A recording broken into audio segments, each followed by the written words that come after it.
Salve, salve, galera do vinho! Estamos aqui para mais uma edição do nosso podcast do Seu BBB.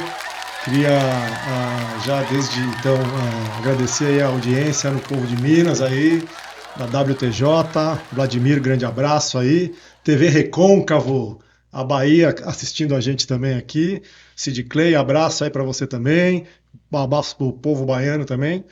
É, E hoje, cara, essa semana fria, seu Bebelier aqui, ó, teve até que dar uma caprichada no look aqui, porque o convidado hoje aqui é de peso aqui, né? O cara, Literalmente. o cara, o cara só é tricampeão brasileiro aí de sommelier, né? Dentre outras tantas coisas, Diego Arrebola, um prazer imenso tê-lo aqui. Vamos fazer um bate-papo aí e falar sobre provavelmente o que você mais sabe na vida, né? E queria te agradecer. Obrigado, Marcelo. Agradeço o convite. É um prazer estar aqui. Obrigado pela recepção. Fala um pouco sobre o Diego. Eu falei só tricampeão brasileiro de sommelier, mas dá uma descrevida aí. Como é que o Diego começou no mundo do vinho? O Diego começou no mundo do vinho meio que em uma mistura de acaso e de pragmatismo, né? Eu entrei em restaurante trabalhando como cominho, né? Como ajudante de garçom, para pagar as contas e acabei vendo ali, conhecendo o dia a dia da operação e começando a ler também coisas sobre o assunto, sobre a gastronomia, sobre os vinhos, eu vi no vinho uma possibilidade de carreira. Além do vinho ser algo que me encantou por toda a complexidade, por tudo aquilo que é o mundo do vinho, né, por toda uma analogia que eu faço com frequência que do vinho como aquelas bonequinhas russas, né, que conforme você vai abrindo, tem sempre mais uma dentro. Mas, além disso, também, pragmaticamente, eu vi aquilo como um mercado naquele momento crescente no Brasil e com uma possibilidade aí de ser um ramo no qual eu poderia me desenvolver profissionalmente. A gente está falando de 21 anos É atrás. isso que eu ia perguntar, quanto tempo faz isso? 21 anos comemorados daqui a 4, 5 dias, na segunda-feira, faz 21 anos. Ó, parabéns, isso aí Obrigado. é um legado, né, meu? Que vinho é esse? Água, Eu, mineral, Sabesp, Sabesp. Cantareira, Sistema Cantareira, Sabesp, eu diria alguma coisa entre 3 a 4 miligramas de cloro residual. Isso é uma das atribuições do sommelier, né? Me fala um pouco sobre o sommelier. Qual é a função do sommelier? A função do sommelier é o serviço do vinho. Essa é, na origem, a função do sommelier. Hoje nós expandimos essa definição para abarcar o serviço de uma forma mais ampla, para entender o serviço como também a explicação, a venda, a sugestão, porque isso também faz parte do serviço. Mas o sommelier, na origem, ele é a pessoa que serve o vinho. Servir envolve também, claro, você cuidar do seu estoque, você gerir o seu estoque, você degustar, você verificar o vinho, certificar que o vinho está em condições, mas tudo isso como parte do serviço. Hoje em dia o sommelier não é mais apenas uma função de sala, não uma função de restaurante. Hoje em dia o sommelier também é o profissional da loja, da importadora, da vinícola que fala sobre o produto, mas tudo isso no final das contas faz parte do serviço. Explicar, esclarecer, apresentar também é uma forma de servir, é uma forma de colocar o vinho na taça e na mesa do cliente. E claro, hoje isso acaba abrindo também outras frentes de atuação, né? Como você precisa conhecer, entender o produto, dependendo da sua dedicação, da forma como você se prepara, daquilo que você estuda, você acaba tendo aberto para você outras frentes de atuação, que é naquilo que eu atuo hoje, com consultorias, com eventos, com aulas, com palestras, tudo aquilo que envolve o mundo do vinho e que envolve, claro, também o serviço. E essa percepção toda, esse apurar isso aí, você já tinha essa facilidade ou você Não, desenvolveu isso? você usou a palavra exata, é apurar os sentidos. Não é dom, não é ter um super paladar, um super olfato, não é ser um X-Men, é apurar algo que todos nós temos. O meu paladar, o meu olfato são absolutamente medianos, normais, normais, normais, com dificuldade para perceber certos aromas no dia a dia e tudo. Mas eu treinei isso dentro do vinho, né? Então, ao longo desses 20 anos, e cursos, e degustações, e prestando atenção em muita coisa que eu bebo, que eu degusto, e você juntando essa informação sensorial com a base teórica também. Porque no final das contas, quando você está degustando um vinho, você está montando um checklist dele na cabeça e aquilo precisa fazer sentido com uma base teórica que você tem. Então é todo um processo de treinamento físico, né, da degustação, da análise, da degustação, mas também do treinamento intelectual, de você adquirir informação, adquirir o conhecimento, para você concatenar aquela informação da taça com o que você tem na cabeça. E nesse processo você vai fazendo isso, de apurar o seu olfato, o seu paladar, para você conseguir identificar mais e mais características do vinho numa degustação. Legal. Isso aí. Eu estava com uma coisa aqui na cabeça. Qual foi o vinho que você. Não sei se foi um vinho que despertou isso aí, o começo, ou foi só a simples observação para despertar o desejo. Puta, eu vou seguir nesse caminho, vou.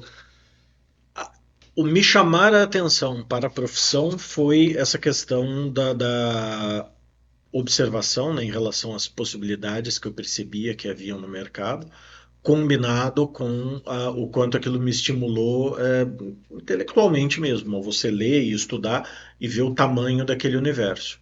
O quanto aquilo abarca de cultura, de gastronomia, de hábitos locais e tudo. Isso é uma parte. Sensorialmente, o primeiro vinho que eu provei e que me deu esse estalo de putz, que coisa diferente, é um vinho relativamente simples e que hoje não é um vinho que eu bebo, um estilo de vinho que eu bebo no meu dia a dia, que foi um torrontés argentino da produtora Susana Balbo, um Crios de Susana Balbo, das primeiras degustações que eu fui da ABS no Vale do Paraíba, que era uma degustação da Gran Cru, que na época era quem importava a Susana Balbo, e tinha um Crios torrontés. E naquele momento em que eu já estava ali buscando de alguma forma aprender e entender daquilo profissionalmente, aquela experiência que muitas vezes é o que engaja o consumidor, o apaixonado sobre o vinho, que é você colocar a taça no nariz e você, pela primeira vez, entender alguma coisa ali. E o torrontés tem essa questão, assim como um vinho com muita madeira, o torrontés ele é um vinho muito declarado, ele já é muito escrachado. Os aromas dele são muito evidentes, são muito claros, são muito intensos. Então ele é um vinho de iniciante, entre aspas, muito positivo nesse sentido. Que num primeiro contato ele é algo que te impressiona. E ele me deixou essa impressão. Da primeira vez eu encontrar na taça de forma muito clara aquilo que eu tinha nos livros. Tinha lixia, tinha o floral, tinha o cítrico, tinha um frescor e uma acidez, mas que não eram exagerados, não eram demasiados, como é característico do Torrontés. Então foi o vinho que deu esse pequeno estalo. É isso que eu ia te perguntar também, né? O que o Diego, aconselha para quem está começando no mundo do vinho, aquela pessoa que toma o vinho doce ainda, o que você, falando do iniciante mesmo, aquele que ainda toma o vinho doce, que é a grande parte do brasileiro, para começar a migrar, o que você aconselha para que não seja uma coisa tão assim... Primeiro ponto, você não precisa migrar, tá? Você gosta de vinho docinho, você bebe vinho de mesa, vinho suave, você está feliz assim, seja feliz. Para o mercado, o importante é que quem bebe vinho continue bebendo vinho, quem ainda não bebe vinho passe a beber vinho. Qual vinho? Pouco importa, pode ser o pior vinho do mundo. O que movimenta o mercado, você só tem o topo da pirâmide grande se a base da pirâmide for grande. Agora, você tem o desejo de explorar novos sabores, de expandir os seus horizontes, você precisa começar com vinhos que não estejam tão distantes desse universo em que você está.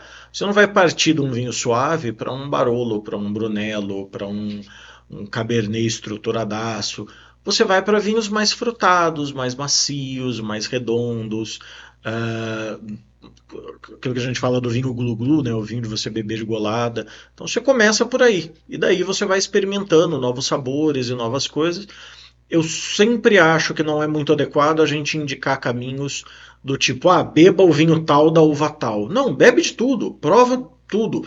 Não vai te matar você tomar um gole de uma bebida que você não gosta. Apenas tome nota. Puxa, eu bebi hoje esse Malbec aqui, não gostei. Beleza, amanhã você prova um outro Malbec, prova um Taná, prova um Cabernet, um Chardonnay. Vai provando outras coisas e construindo essa sua referência de aromas e sabores.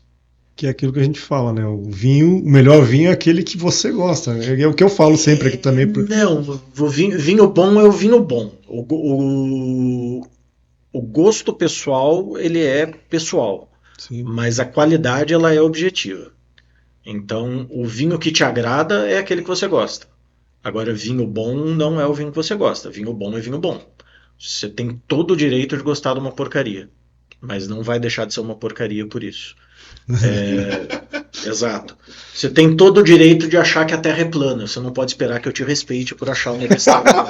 É isso aí. Você tem todo o direito de pegar uma garrafa de espumante brasileiro e escrever champanhe no rótulo. Você não Olha. pode esperar que eu te respeite por cometer uma atrocidade dessas. Então, vinho bom é vinho bom. Olha nós entrando aqui de novo no Reborn aqui. Exato, exato. Para quem não sabe, eu já vi a garrafa ali embaixo, assinada pelo último frequentador aqui desse podcast, e já quis puxar a polêmica de novo. O nosso último episódio a gente abordou sobre o Reborn, né? Com o sommelier de merda aqui. Foi bastante interessante e engraçado até. É o resumo de tudo que dá errado nesse país. Por que, que o Brasil não vai para frente?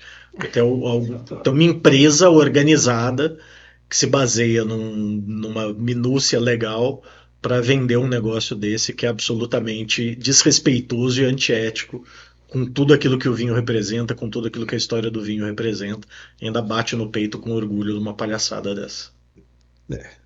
É, sem comentários, né? Não vou mais esticar esse negócio aqui.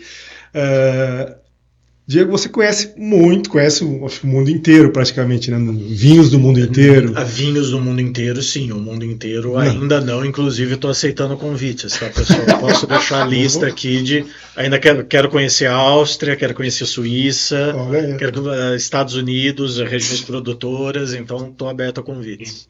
legal. O que o Diego acha do vinho brasileiro? Qual é a distância que está o vinho brasileiro? Vamos falar do vinho brasileiro, o vinho tinto, que o vinho branco, acho que a gente já está num patamar um pouco, até um pouco melhor, acho eu, né? O espumante também. Mas, no geral, o que você acha como que está na sua avaliação, como está o vinho brasileiro comparado vamos comparar com o Velho Mundo só, com Portugal, Espanha, França, Itália? Todo país produtor de vinho no mundo faz grandes vinhos e faz vinhos muito ruins, imbebíveis. Todo país faz, Inclusive o Velho Mundo. inclusive o Velho Mundo. Quem já foi para qualquer país da Europa, basta entrar em qualquer supermercado que você vai ver lá na parte de baixo da prateleira o vinho de Tetra Pak, o vinho imbebível. Tem vinho imbebível em todo lugar do mundo. O Brasil também. O Brasil faz vinhos bons, faz vinhos medianos, faz vinhos intragáveis, como todo país do mundo. A diferença é que nós estamos no Brasil. Então nós temos acesso a tudo aquilo que o Brasil faz de ruim. Nós não temos acesso a tudo aquilo que a Itália faz de ruim, a tudo aquilo que a França faz de ruim, porque nenhuma empresa vai sair daqui do Brasil, vai lá bater na porta da vinícola francesa, meu amigo, dá essa porcaria aí que eu quero levar um container disso para o Brasil. Então a gente, e juntando isso ao nossa síndrome de vira-lata nacional, o brasileiro tende a olhar para o vinho brasileiro com maus olhos, achando que o vinho brasileiro não presta. Mas não, o Brasil tem vinhos de muito boa qualidade, sim. A indústria do vinho brasileiro ela ainda é jovem, apesar da gente ter vinhedo plantado aqui desde 1534, apesar da gente ter uma indústria do vinho operando aí desde o século XIX, a história atual do vinho brasileiro ela começa na década de 1970, quando vêm as multinacionais, quando aumenta a produção de vitis vinífera. Então é uma indústria muito jovem. Nesse período, a indústria do vinho brasileiro evoluiu demais. Nós já temos sim vinhos de qualidade, principalmente quando a gente fala em vinhos mais baratos, você quer gastar menos de 80, 70 reais, você tende a encontrar melhor custo-benefício em vinhos brasileiros do que importados. Só que no meio desse caminho você também vai encontrar vinhos que não são tão legais e você vai encontrar, e aí quando a gente entra nos vinhos premium, há aqui um termo em inglês que é o trying too hard, é o produtor que está tentando, mas ele está tentando demais. Então ele está extraindo demais e ele está usando madeira Tá demais, forçando está demais, né? forçando demais. Algumas regiões do Brasil têm um problema crônico do vinho trazer uma contaminaçãozinha com brete ou com outras substâncias e que trazem aquele aroma de estábulo, de couro, e que tem produtor que acha que aquilo é terroir e não é, aquilo é só uma questão de higiene da adega. Então tem todas essas questões para serem resolvidas, com as quais nós temos que lidar. Ainda falta um pouco de definição do que é um estilo claro para o vinho brasileiro, respeitando o nosso clima, respeitando as características do nosso terroir, mas ao mesmo tempo existem produtores que já fazem vinhos muito bons, seja dentro de um estilo fiel ao nosso terroir, seja produtores que logram sim fazer bons vinhos nesse estilo mais forçado, mais extraído, com mais madeira. Então, existem vinhos muito bons, existem vinhos medianos, existem vinhos ruins.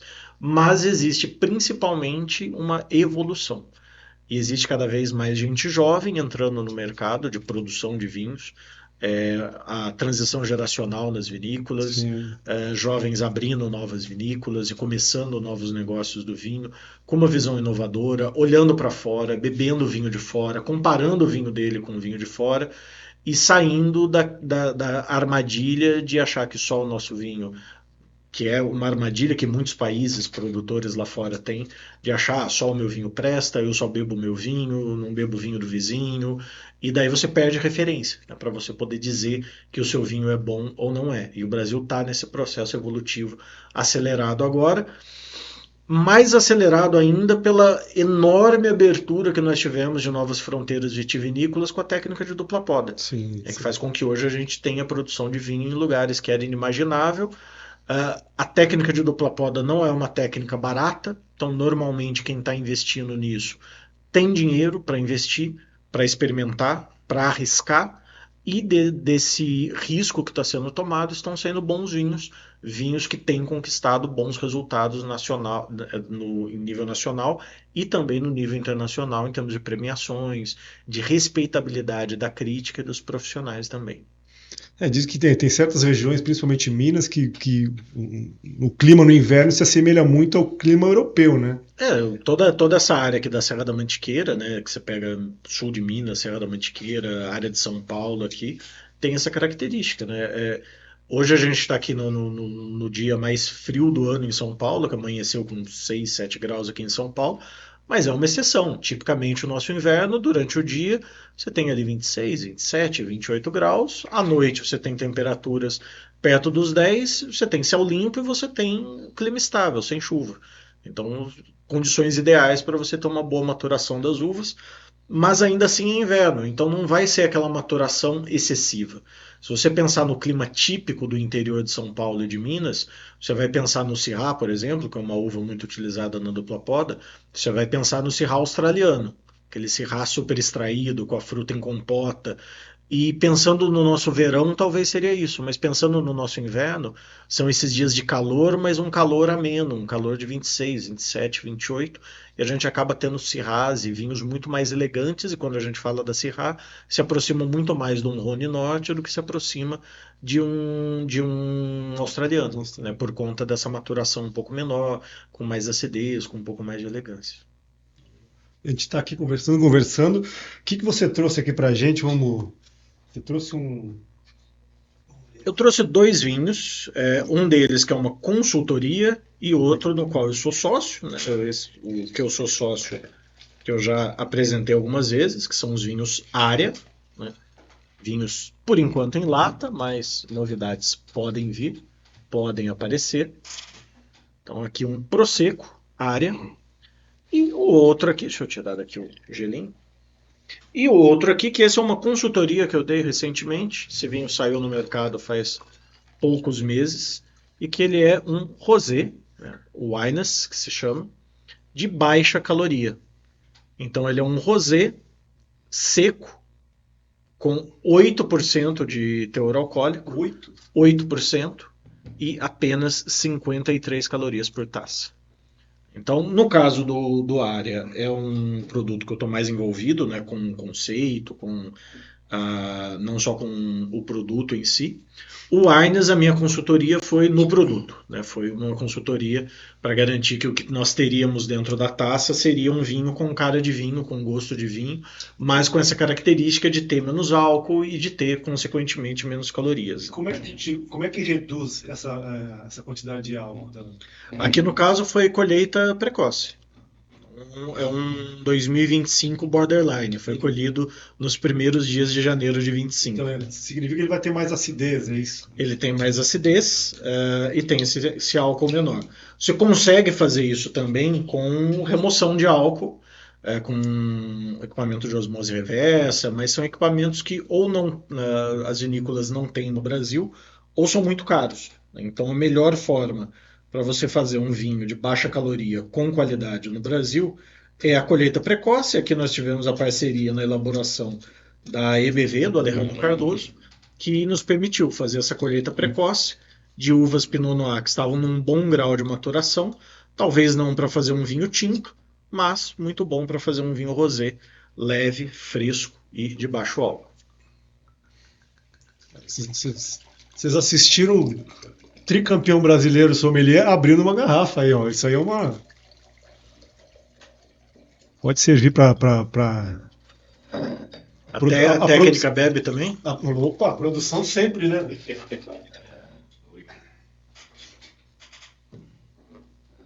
Saúde.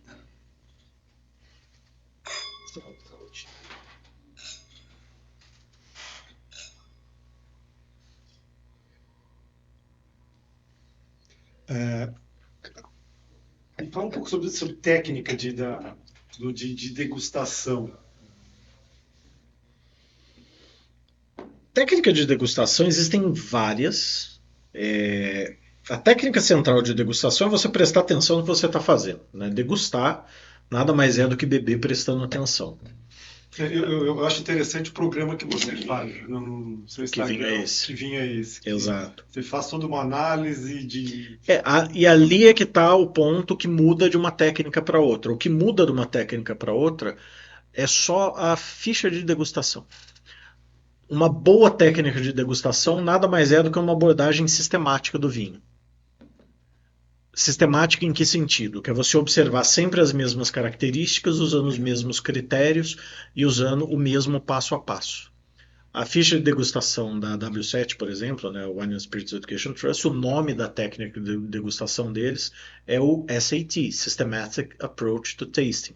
Então é uma abordagem sistemática à degustação.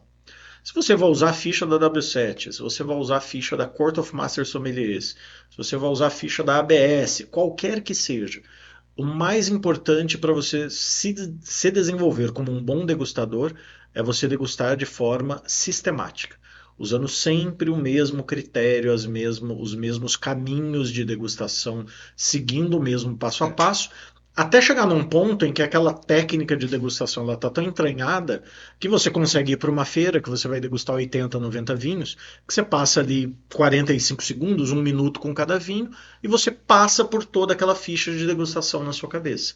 O que vinha esse, ele nasceu dessa ideia de trazer para o Instagram uma brincadeira que faz parte de uma forma do treinamento, da preparação para certificações, como Master Sommelier e outras, que envolve justamente isso. Você pegar uma outra pessoa para treinar com você, mas ao invés de você degustar o seu vinho, a pessoa degusta e descreve para você.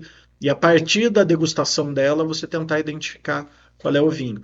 E essa é uma brincadeira que ela força quem está degustando a buscar fazer a degustação mais precisa possível, para dar o máximo de informação para quem vai ter que identificar o vinho, e ajuda quem vai identificar o vinho a deixar de lado as suas opiniões, preconceitos, ideias que você pode ter a partir de um primeiro contato com o vinho e focar apenas na descrição. Porque não é incomum você pegar um vinho, você pega na primeira olfação, isso daqui é um Riesling, hein? E daí você se condiciona a buscar ali alternativas que comprovem para você que aquilo é um Riesling. E às vezes não é. Às vezes é uma característica que você pegou e que aquilo te trouxe uma memória afetiva, uma referência e que você levou para aquilo. Quando não é você degustando, é você tá olhando só para o checklist que a pessoa está fazendo.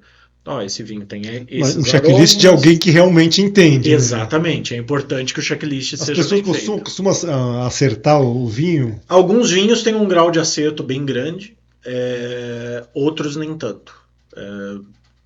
Isso aqui vai pro ar depois de eu já ter postado a resposta de amanhã, né? Hoje tem um no ar, Sim. até o momento ninguém acertou.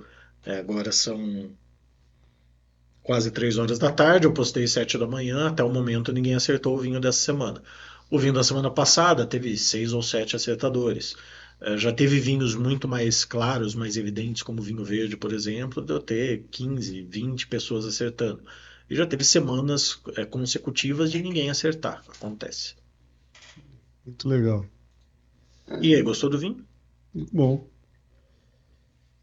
Hum. Um levinho. Mas, eu tenho até, acho que um vinho com baixa caloria, ainda mas nem tão baixa que nem esse aí.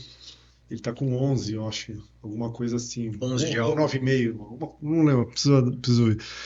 E aí você vai oferecer para a pessoa e a pessoa chega e te diz: Eu quero é ficar.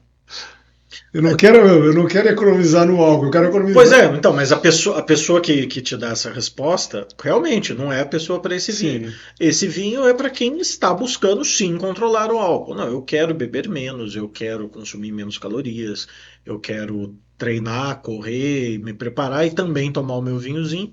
Aí tem uma alternativa, um vinho com menos álcool, menos caloria, que vai impactar menos na sua dieta. e, vi- e- 53 calorias, 106 se forem 2 tacinhas, dá para você encaixar numa dieta aí equilibrada ao longo do dia. e vinho sem álcool. Vinho sem álcool é uma tendência, está crescendo, as pessoas vão consumir mais. Eu ainda não tomei nenhum vinho sem álcool que se pareça nem remotamente com um vinho com álcool. Porque diferente da cerveja, o álcool é uma espinha dorsal do vinho. Sim, se não tem álcool, é um suco de uva. Não é um suco de uva, mas é que ele fica diluído, ele perde a essência dele. É, é um suco de uva quando é não fermentado, né? E tem alguns vinhos sem álcool no Brasil que não são vinhos, é suco de uva. Suco, doce e tudo mais, só não foi fermentado. Agora, quando você fermenta e retira o álcool, você tira a espinha dorsal do vinho. Então, você pode fazer um trabalho muito bom de recomposição daquela espinha dorsal. E tem uma empresa fazendo isso no Brasil, que é a Vino, Vinoh, o vinho brasileiro sem álcool, que é dos melhores que eu já provei, dos mais secos que eu já provei. Mas o fato dele ser correto, dele ser bom aromaticamente, gustativamente, não torna ele parecido com um vinho. Ele ainda é perceptivelmente diferente de um vinho, que não é o que a gente tem na cerveja. A cerveja hoje sem álcool, ela se aproxima demais da cerveja Hoje em com dia a álcool. cerveja está bem. Então, grande desafio do vinho sem álcool é achar esse pulo do gato na técnica para você conseguir entregar o vinho sem álcool com a sensação de boca do vinho com álcool, que é o mais complicado.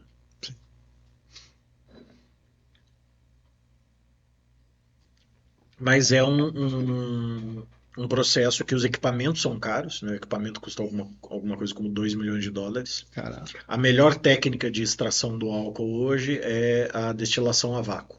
Então o equipamento custa isso, alguma coisa por volta de US$ 2 milhões. Não, nenhuma empresa no Brasil ainda se animou com isso, entendem que não há o volume ainda de mercado para compensar esse investimento. Essa empresa lá do Rio Grande do Sul, de Bento Gonçalves, a Vino, faz porque o proprietário foi professor Pardal. Ele foi lá e montou o próprio Fez equipamento, o próprio. tanto que ele não aceita visitas porque está em processo de patente o equipamento dele.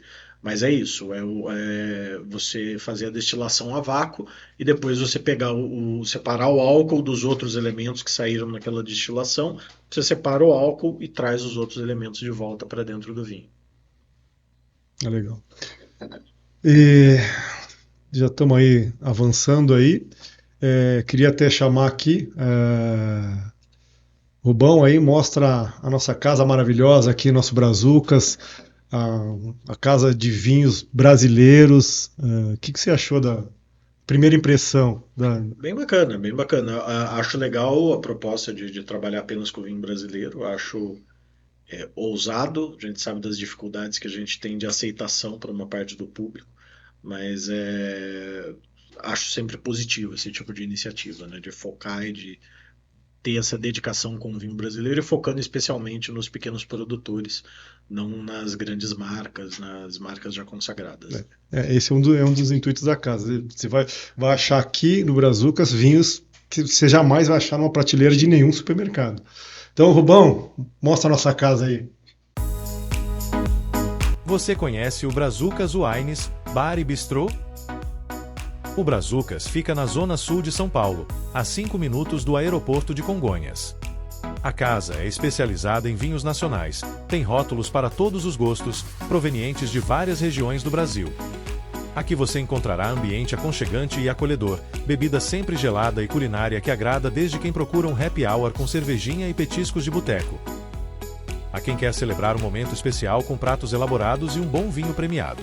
E se precisar de ajuda para escolher seu vinho, o simpático Seu Bebelier vai te ajudar a escolher a melhor opção para harmonizar com qualquer item do nosso cardápio. O Brazucas fica na Avenida Damasceno Vieira 751, Vila Mascote. Brazucas Wines. Venha viver essa experiência.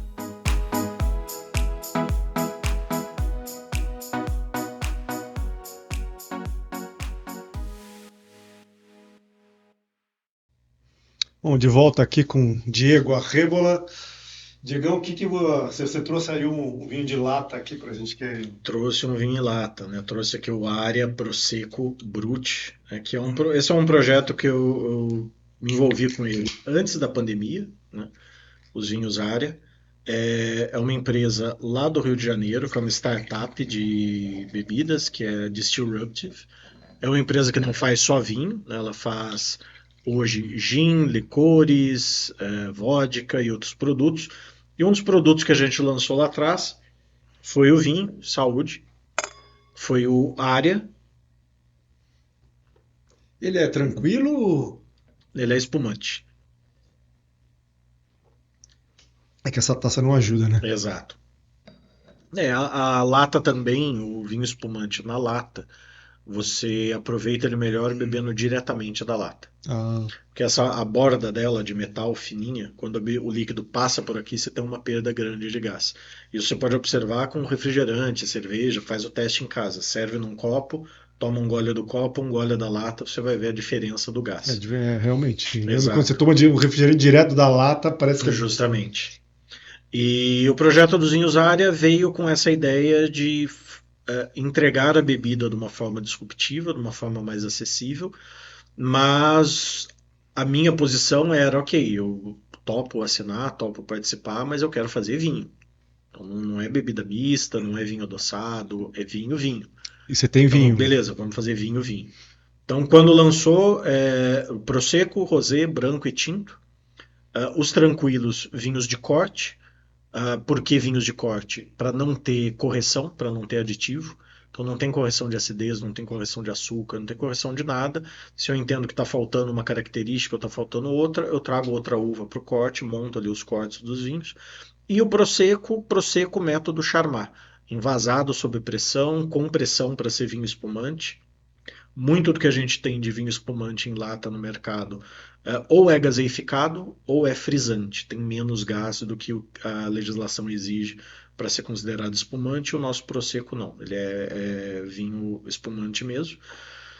Já logo depois do lançamento veio a pandemia, o mundo fechou, né? O vinho teve uma boa aceitação, atingiu aí um mercado significativo. Teve premiações internacionais, né? Tem aqui as medalhinhas que ele ganhou em competições no Brasil e fora do Brasil, mas é uma startup, né? Então o dinheiro vai onde está rendendo dinheiro, que hoje é o destilado, hoje é o gin, mas o Aria, os vinhos continuam sendo parte do portfólio, hoje com foco um pouco maior no Prosecco e menos nos tranquilos, ainda só na lata, mas a gente pode ter novidades aí em breve, muito em breve, com os vinhos Aria. E a durabilidade dele é menor, né? A durabilidade é menor, por uma característica da lata, né? A lata, o contato do vinho com o alumínio, na verdade, o SO2, né, o conservante do vinho, em contato com o alumínio, vai produzir uma substância química que é o H2S, que vai dar cheiro de repolho, de ovo podre para o vinho. Então, as latas para vinho são latas especiais, elas são recobertas internamente por um polímero que protege a lata para o vinho não entrar em contato diretamente com o alumínio, mas esse polímero tem aí uma resistência de uns 3 anos. Então a resistência dele é menor, mas são vinhos jovens, são vinhos frescos, são vinhos feitos para serem bebidos rapidamente mesmo. Democraticamente, então, na praia, piscina. Justamente, ou mesmo em casa. E isso foi um ponto da pandemia, porque toda a estratégia de lançamento era voltada para isso. Não, é o vinho que o pessoal vai levar para a praia, vai levar para o clube. E daí veio a pandemia, ninguém mais ia para a praia, ninguém mais ia para o clube, mas as pessoas começaram a comprar para ter o vinho para beber em casa, uma dose única. Então eu não quero abrir uma garrafa de vinho tinto, abro uma lata, dá ali 2 tacinhas, 1,5 taça, e a pessoa já conseguia se divertir com aquilo. Então é um vinho para todas as ocasiões. O que eu sempre insisti na promoção e na divulgação dos vinhos é que vinho em lata não é uma categoria à parte, é vinho. É uma embalagem diferente. Então a lata é só isso, é só um envase. Então é o mesmo vinho que vai na garrafa, que vai no bag-in-box, que vai em qualquer outro recipiente, por acaso está num recipiente de alumínio pequeno, cilíndrico, que nós chamamos de lata. Prático, mas é o mesmo vinho que poderia estar aqui dentro da garrafa. E além de ser prático, né? A lata além de ser prático. É prático para gelar, é prático para transportar, por uma série de fatores. Né? E o vinho bem gostoso. Sim, bem. Produção? A produção tá no tamanho de beiço aqui. Tem que tratar bem da produção, para a produção acertar os fios, não deixar a gente muito feio na finalização. Né? Bebidas, olha, legal. Até na apresentação teve essa questão de fazer o rótulo como um rótulo de vinho. E tem safra aqui também, ele é safrado. É safrado, olha, é safrado. Isso eu não tinha visto em lata ainda. É safrado. Olha, é safrado. Esse texto aí atrás, no caso dos tranquilos, no texto eu descrevo exatamente quais são as uvas do corte. Então não é um corte misterioso, vê o que tem sobrando aí, vamos envasar. Não, o corte é feito sob medida, no detalhe, na mínima porcentagem, e ele é informado para o consumidor, porque é tratar o vinho como vinho, apenas numa embalagem diferente. Com quem você produz esse pode... Ou é um segredo isso? Não, o Prosecco quem faz para nós é a EBV, lá de Caxias do Sul, que é a mesma empresa com a qual eu fiz a consultoria para esse Rosé Wines. Os tranquilos, a última safra que saiu, nós compramos os vinhos base, né, do corte, parte da EBV, parte da cooperativa Nova Aliança. Legal. Eu queria voltar um pouco aos concursos, né? Sim. Como é participar? O que precisa para participar de um concurso de sommelier aqui no Brasil? Primeiro aqui no Brasil. Né? Em princípio, para participar de um concurso de sommelier, você só precisa se inscrever. Eu sempre ouvi esse tipo de comentário: poxa, mas fulano não participa, Beltrano não participa, por que fulano de tal não disputa concurso? Porque não quis. O concurso está lá, quem quiser pode se inscrever. Exatamente. No concurso, você pode ser cobrado com informações teóricas sobre tudo que envolve o mundo, o universo dos vinhos e bebidas, tudo aquilo que é função do sommelier no restaurante. Então, o vinho, o café, o chá, a água... não se restringe só ao vinho. Não se restringe ao vinho. A maior parte é o vinho, mas abrange todo aquilo que envolve o universo do sommelier. E nas competições, além dessa parte, você tem a prática também. E daí a prática de degustação, mas também de serviço. Quando eu falo de concurso para as pessoas, o que a maioria das pessoas pensa é que é um concurso de ficar lá degustando às cegas. E degustar às cegas, está lá no concurso, faz parte, mas é só uma parte. É uma das partes. É só uma das partes. Tem o serviço, tem a decantação, tem o serviço espumante, tem o serviço de aperitivo, tem a harmonização, tem identificação de bebidas e tem toda a teoria, que a teoria é o que mais consome tempo na preparação e é o que ninguém vê, ninguém exalta, ninguém bate palma, porque é você sentado na sua mesa até de madrugada com os livros estudando. E acaba sendo o que tem o maior peso para você passar à frente nas fases de uma competição, a teoria. É o que você mais gasta tempo, é o que mais tem peso para te levar nas fases finais, mas é o que menos tem visibilidade, porque o que tem visibilidade no fim das contas é a prática. Sim. E o que se avalia? O que avalia no geral? É o contexto no geral, tudo. Cada ponto da avaliação tem o seu peso. Então, existe um peso para a prova teórica, existe um peso para as provas práticas. No caso do Campeonato Brasileiro, nas últimas edições, a primeira fase é só teórica. Então, é uma prova teórica, você se classificou, você disputa a final. Daí, na final, você tem só provas práticas. Eventualmente, você tem alguma teoria na final, mas é assim, uma ou outra pergunta que o jurado faz para você durante a prova que você está ali na simulação de serviço. Os concursos internacionais, eles na primeira fase, além da teoria, tem degustação e tem serviço. Aí você passa para uma semifinal, onde você vai ter mais teoria, mais serviço, mais degustação, e aí você se classifica para uma final, que daí a final é o teatro de serviço, com todas as mesas para você atender, e a degustação, e correção de carta de vinhos e tudo mais. Legal. Você foi campeão em 2012... 2012, 2016 e 2018.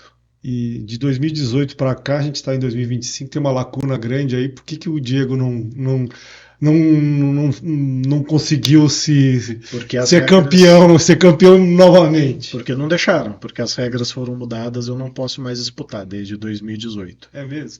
O que aconteceu? A ABS, que é a instituição que organiza o concurso, chegou à conclusão de que estava se repetindo muitas vezes o mesmo campeão, que eu já tinha um trejeito ali para lidar com aquilo, que isso estava desestimulando para surgirem novos talentos e novas pessoas ali para disputar. A minha visão é que o caminho para isso era trabalhar na formação de base, para que surgissem novos sommeliers e sommeliers jovens que pudessem chegar num concurso e me derrotar e me vencer. Eles entenderam que o melhor caminho era que eu não disputasse mais, então foi feita uma alteração nas regras. Num primeiro momento, a regra foi alterada para que quem já tinha disputado 2 competições internacionais não pudesse mais disputar o Campeonato Brasileiro, e recentemente eles alteraram novamente, então agora quem disputou o Campeonato Brasileiro, quem venceu o Campeonato Brasileiro não disputa mais. Então, por um lado é ruim que eu não posso mais disputar, por outro lado eu estou garantido como único tricampeão, porque ninguém mais vai ser tricampeão. Ninguém mais vai ser, né? Ninguém mais vai ser. Até que eles mudem a regra de novo. Se mudarem a regra de novo, eu volto a disputar só para... Aí sim. É a mesma coisa que o Campeonato Brasileiro. O cara foi campeão... O Palmeiras foi... o Botafogo foi campeão no último ano passado. Não pode mais. Exato. São as coisas do nosso Brasil. Né? Critérios. Mas isso aí lá fora também é... Cada país tem a sua norma, cada país tem o seu critério. A França tem esse mesmo critério para o nacional. Então, uma vez que você ganhou o campeonato nacional, você não disputa mais. Você não pode voltar a disputar. O que muda é em relação às competições internacionais. Que nas competições internacionais, no Mundial e no Pan-Americano, cada país que é membro da ASI, da Associação Sommelier Internacional, pode indicar um candidato. E o critério para definir quem é esse candidato, cada associação define o seu. Então, cada associação pode indicar baseado no seu critério. A França tem essa regra, que uma vez que você disputa o ganho nacional, você não pode mais disputar, mas para os internacionais eles fazem uma seletiva que é aberta a todos os ex-campeões nacionais. E que daí todos disputam e vai quem está mais bem preparado. A Suécia tem uma seleção nacional de sommeliers que está constantemente treinando. E quando você ganha o nacional, você se habilita a fazer parte dessa seleção. E tem um técnico dessa seleção que é ele quem decide, não, nesse ciclo de 3 anos aqui, que envolve o campeonato europeu, envolve o campeonato dos países nórdicos e o mundial, quem vai representar a Suécia é fulano de tal. Quem está melhor é fulano. Exatamente. O Brasil, o critério que o Brasil manteve é o campeão nacional. Com a nova regra de que o campeão nacional não pode se repetir, então isso significa que o Brasil sempre vai ter um novato nas competições internacionais.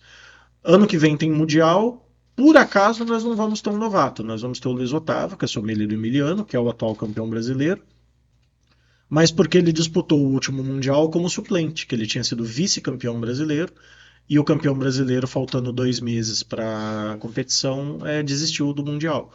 Então ele foi como suplente, né, nos representou da forma que ele pôde, né, com pouco tempo de preparação, e agora ele ganhou o brasileiro, agora ele vai como nosso candidato de fato. E quem no mundo, quem é o Bambambam que ganha mais títulos aí? É quem se dedica mais. Não tem nenhum país, né? A França não é. A França não tem um campeão já faz um bom tempo. Nos últimos anos, nos últimos mundiais, a Suécia foi 2 vezes campeã, em 2007 e em 2016, por conta dessa formação puxada que eles têm, com seleção, treinando permanentemente. No último mundial, o campeão foi um sommelier da Letônia, então estava lá se preparando sozinho, óbvio que buscou apoio de outros profissionais, mas um país sem tradição, e ele foi campeão. Já tinha sido campeão europeu. Antes dele tinha sido um alemão, Mark Almert, com 27 anos, na primeira competição internacional dele. 27 ele ganhou 27 anos. A primeira competição internacional ganhou de primeira. Então não tem nenhum país assim que seja o bicho-papão. Tem alguns países que são muito fortes, porque o nível da sua sommelieria é forte e existe um suporte para o candidato. Então são países que sempre chegam com muita força. A Suécia, o Canadá, o Japão, a França, são países que sempre chegam com muita força, mas você sempre tem esses pontos fora da curva. Gente que é muito capacitada, que se dedica demais, que coloca muita energia naquilo e que acaba se destacando. Então nós, não campeões, mas nós já tivemos em edições recentes finalistas da Irlanda, da Suécia, no último Mundial teve um chinês, então tem esses pontos fora da curva. América Latina nunca houve ninguém nas finais, na semifinal já houve sommelier da Argentina, né, Paz Levinson, já foi semifinalista, mas não finalista. Já nos Pan-Americanos, o Canadá ganhou a maioria dos Pan-Americanos, teve 2 Pan-Americanos que foram ganhos pela Argentina. O Brasil já esteve na final, mas nunca tivemos um campeão. Entendi. E como é que é a formação no Brasil? Como é o aluno sommelier no Brasil? A formação, hoje a ABS Brasil ela estabelece um currículo mínimo que a ABS precisa seguir para ter um curso de sommelier. Cada estado tem uma ABS independente. Eu digo de dedicação. O brasileiro é dedicado ou ele é em geral, não. Porque o brasileiro, a nossa cultura de aprendizado, ela é a cultura do professor ensina. Mas isso no geral. Então a nossa cultura é de ir para a sala de aula sem saber nada e o professor vai chegar lá na frente e ele vai me passar o conhecimento. O brasileiro não tem tanto a cultura do estudar por conta própria. O brasileiro ele vai para a aula, ele pega o conteúdo, ok, esse conteúdo eu vou levar para casa, eu vou repassar, vou estudar ele. E para as competições, a necessidade que você tem de estudar por conta própria ela é muito grande. Então, na média, os sommeliers brasileiros eles têm o hábito de aprender na sala de aula e não estudando por conta própria. E daí, quando chega para uma competição, óbvio, os caras vão se dedicar e todo mundo que disputou depois de mim ou disputou antes de mim se dedicou bastante, mas a gente tem um ponto de partida que já é desvantajoso, porque não faz parte da nossa cultura o estudar por conta própria ou aprender sozinho. Hoje em dia, com mais ferramentas, as próximas gerações que já são nativas digitais, que já nascem usando ferramentas digitais, a internet para aprender, talvez mudem um pouco isso. Mas até a geração atual ainda tem esse peso do esperado professor, que venha do professor o conteúdo e o conhecimento. Olha, Diego foi modesto em dizer que as percepções dele são medianas, né?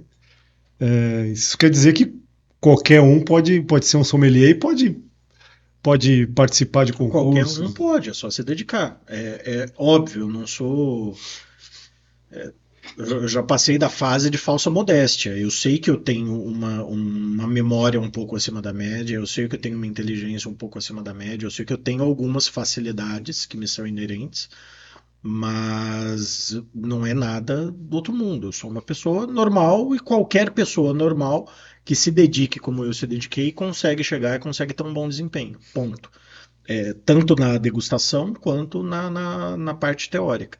E tem muita gente no mundo do vinho, no mercado de vinho, que é muito mais capacitada do que eu, gente muito mais inteligente, gente que degusta muito melhor, que tem um paladar, um olfato muito mais bem apurado, não foram pelo caminho dos concursos, mas foram pelo caminho de outras certificações, W7, Master of Wine e outros caminhos por aí. Gente que eu respeito, gente que eu admiro, gente que eu gostaria de ter metade das habilidades que essas pessoas têm. Então tem espaço para todo mundo, é tudo uma questão de dedicação. Eu tenho um exemplo muito forte aqui de um grande amigo que inclusive você conhece, que a gente tinha uma confrariazinha do bairro aqui, que um certo dia ele chegou, tomava vinho doce, não conhecia nada, e aquele negócio. Paulão, grande abraço. Paulão, inclusive, se quiserem assistir. Paulo que fez a ponte, né? É, inclusive, o Paulão, se quiser saber essa história toda, tem acho que foi o terceiro episódio nosso do Seu Bebelier, o Paulão estava aqui. Então, é a prova a mais do que de que qualquer um pode chegar. E o Paulão foi aquele cara que se mergulhou, estudou, e não ficou só no vinho, foi pro café, foi para o drinks, foi para culinária, foi para tudo que é lugar. Paulão, para mim, é um exemplo. É casado com uma personal trainer, né? Então aprendeu a ter disciplina em casa. Disciplina em casa. Como todo. Daurinha mantém ali, ó. Exatamente. Quarta edição. Quarta edição, viu? Quarta edição do Seu Bebelier, você vai encontrar o episódio com o nosso Paulão aí. Grande abraço, Paulão. Vamos fazer agora vamos falar de harmonização com algumas comidas brasileiras aqui. Eu vou falar comida, você não necessariamente vinho brasileiro, o vinho que mais se adaptar aqui. Churrasco. Para a maioria das perguntas que você fizer, eu vou usar a palavra mágica do mundo do vinho. Depende. Churrasco depende de qual churrasco, depende de qual carne, depende de quais cortes. O churrasco médio do brasileiro, que envolve linguiça, envolve frango, envolve carnes vermelhas, envolve legumes, pão de alho, o ideal é ir para um tinto de meio de caminho. Então um tinto de médio corpo, mais frutado, que tem alguma acidez, que tem um pouco de tanino, mas não muito, que ele consegue brincar ali entre os diferentes. Então vamos pro churrasco gaúcho. Então a gente vai falar meio que de região aqui, um costelão bem gordo. Costelão, fogo de chão, com sal, com muita gordura, tintos mais robustos. Aí um Taná, um Cabernet Sauvignon bem estruturado, são vinhos que caem bem, mas sempre precisando ter uma boa acidez, porque a gordura pede essa acidez. Feijoada, prato mais do que brasileiro do país inteiro. Se bem que tem umas variações de feijoada, mas vamos na clássica feijão preto, com todos aqueles... Sim. Feijoada vai muito bem com vinho espumante tinto. Vinho espumante rosé, branco, ele acompanha bem, mas ele não harmoniza. O que harmoniza, o que casa com a feijoada é vinho espumante tinto. Espumante tinto é difícil. Tem um ou outro no mercado, alguns nacionais, alguns importados. Portugal faz alguns muito bons que funcionam muito bem no estilo. O Lambrusco, né, o italiano, Lambrusco seco funciona muito bem. E aqui no Brasil tem algumas vinícolas que fazem espumantes tintos, funcionam muito bem com a feijoada. E o moscatel vai ou não vai? Não, de jeito nenhum. Moscatel é um vinho doce para harmonização com doces. Com a gordura ele não vai... A acidez sim, mas é só acidez. Aí você tem um doce que está sobrando ali, ele tem pouco álcool, ele tem corpo leve, é equívoco total. Então vamos para Bahia, então vamos ao povo da Bahia aí. Muqueca baiana. Muqueca baiana eu gosto dela com vinhos brancos que tem alguma estrutura, untuosidade e boa aromaticidade. Laranjas baseados no ovo moscato, moscatos secos. É um estilo de vinho que eu gosto para harmonizar com a moqueca. Brancos que tem mais estrutura e mais presença de corpo. Então a gente sai da Bahia, vamos para o Espírito Santo. Moqueca capixaba, então. Bom, entre a moqueca baiana e a capixaba, apenas uma das duas é moqueca, a outra das duas é peixada. Eu vou deixar aqui no ar para vocês decidirem qual é qual, não vou me envolver nessa briga. A moqueca capixaba ela já não tem o dendê, ela já é mais leve, ela é mais delicada. Ela ainda pede um branco com alguma estrutura, mas eu já prefiro ela com um espumante rosado, que ele traz corpo, traz acidez, mas traz uma presença de boca gostosa também para harmonização, porque tem muito do tomate ali, que eu acho que funciona bem ali com espumante rosado. Legal. Então vamos para Minas aí. O que a gente pode ver de Minas? Feijão tropeiro, tutu, sei lá. Feijão tropeiro, o arroz, feijão, a comida do dia a dia do brasileiro, funciona muito bem com tintos frutados e leves. Beaujolais é um estilo que funciona muito bem. Vinhos feitos de gamay funcionam muito bem com esse estilo de comida. Legal. Vamos lá para o norte, então. Maniçoba. A maniçoba ela vai bem com espumante tinto e ela vai bem com vinhos tintos de acidez e de adstringência elevada. Na linha, por exemplo, de um vinho verde tinto ou de um Saperavi georgiano, mas que já tem produtores no Brasil fazendo alguma coisa com essas castas, como a Saperavi, como a Sousão, né, como a Alicante Boucher, que funcionam bem com esse estilo de comida. Vamos uma galinhada com pequi, vamos pro centro-oeste, né? Aí a gente tem a intensidade aromática do pequi. Você precisa de intensidade aromática no vinho. Eu gosto muito da harmonização com Rieslings. Se tiver uma notinha de pimenta a mais, que é importante num prato como esse, para mim vai muito bem um Riesling que tenha uma notinha ali de açúcar residual, um branco com boa acidez, com untuosidade, com um toquezinho de açúcar residual, uma harmonização interessante para mim desse tipo de prato. Vamos aqui para um que a gente tem aqui, que eu não estava nem aqui, que é o velho e bom torresmo. Torresmo é Riesling. Torresmo é Riesling, não tem... Com toda essa gordura? Riesling com torresmo, coxinha com champanhe, é a harmonização dos céus. Olha. E se botar o limão no torresmo, muda alguma coisa? Ou não muda nada, porque o Riesling tem acidez também. Torresmo é Riesling. Legal. Como é que a gente está aí? Estamos chegando no fim aqui. Nosso papo aqui tá gostoso. Tem alguma história de bastidor aí que você engraçada de qualquer coisa, em algum evento? De bate-pronto, isso eu não vou lembrar. Eu precisaria ter recebido essa pauta antes para não lembrar. Fala então as tuas redes sociais. As redes sociais são todas elas @Diego Arrebola. Então, Instagram, Facebook, Twitter /X, né, o Twitter, Threads, LinkedIn, é tudo Diego Arrebola, podem procurar lá. Onde eu posto a maior parte do conteúdo é no Instagram, Diego Arrebola, onde tem lá Diego News, resumo de notícias da semana, que vinha esse, outros conteúdos também. Então acompanha lá o @Diego Arrebola no Instagram. Eu não falei do Diego News, mas eu achei bem legal a sua abordagem geral do Diego News ali, que é um panorama do que está acontecendo no mundo do vinho. Pois é, não, é um conteúdo bem bacana. É o conteúdo que mais me dá trabalho e o que dá menos audiência, porque é um vídeo longo, então o Instagram entrega menos, mas é um conteúdo bem bacana, bem denso. Então é isso aí. Curta, comente, se inscreva no canal, ali clica naquele sininho lá. Queria agradecer imensamente, Diego, a sua disponibilidade de trazer a sua bagagem aqui. É um prazerzaço imenso. Eu, sinceramente, estava até nervoso, uma celebridade do mundo. Imagina. Eu sou o seu bebelier, eu não sou nem sommelier, então, você entende? Então, eu queria só te agradecer. E é isso. Curta aí, comenta, se inscreva. E vamos aí. Tá mandando dar beijo pra todo mundo. Beijo aí, ó. Pressa. Beijo. Até a próxima edição aí. Esperamos aí que a gente esteja junto aí. Obrigado, Marcelo. Valeu pelo convite. Saúde a todos.